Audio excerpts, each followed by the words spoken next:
Learn how to make this savory wreath-shaped cake. Your Christmas table will look much more beautiful. In a bowl, add 3 cups of already cooked and shredded chicken. Add 1 grated carrot, corn, half a cup of olives and raisins to taste. Chopped chives to taste, and let's mix the ingredients. Then add 1 cup of creamy cheese and mix again. This is the filling's consistency. I'm going to take off the outer edges from the slices of bread, and then I'll start arranging the bread inside this bun pan. I have covered the base with plastic film. We will moisten it with milk and use very little. Then place a layer of the filling we made and press down like this to cover the mold evenly.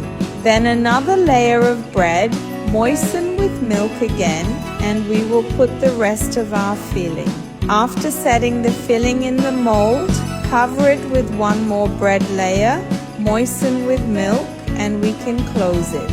And we will take it to the refrigerator for 4 hours or overnight. Once unmolded, look how beautiful it is, everyone.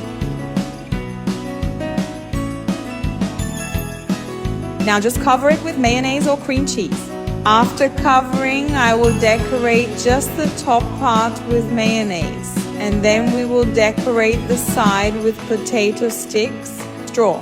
And on top we will place sprigs of parsley and cherry tomatoes. To make our wreath prettier, we will put a small bowl here in front.